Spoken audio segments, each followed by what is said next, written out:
تعرف على الجزيرة. ناخد الفوكس ماني ما انا هظبطه.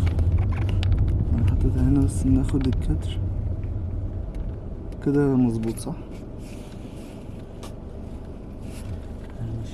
اهلا بيكم. انا حابب بس اعرفكم على صديقي محمد. تعرفت عليه الوهلة الاولى، يعني انا دايما كنت بحكي ان انا بحب الصداقات العابرة، بس ده مش هتكون صداقة عابرة بكل تأكيد، دي هتكون صداقة دائمة، يعني من الناس اللي دخلت قلبي من أول مرة والله قابلتها. الله يسعدك حبيبي يا محمد، وكمان أصر إن هو يوصلني يعني يعني هو كمان ما سابنيش أمشي كده لوحدي والله. يعني أنا من أهل فرسان. أنت من أهل جيزان صح؟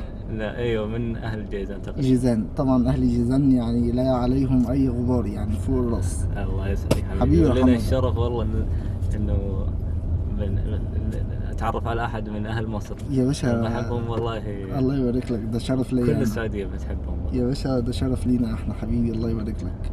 يا اخوان ان شاء الله بنتقابل في مرة لما استقر بس هنا واظبط الدنيا، ونتقابل ونطلع رحلة صيد مع بعض باذن الله ونعمل فلوجينج. واتضح اصلا ان هو بيعمل تيك توك وحاجات زي كده يعني، بس بيصور ما شاء الله الكواليتي عنده معدية الفلانكات معدية الفلانكات. لا هي حاجة محترمة فشخ يعني ما شاء الله. فان شاء الله بنطلع طالعة مع بعضنا كده ونحاول نمزج فيها بقى التالنت، المواهب اللي اتجمعت مع بعضها دي، ونطلع حاجة محترمة. ايوه والله. حبيبي يا باشا. نورت الجزيرة. يا سلام، منورة بأهلها بكل تأكيد.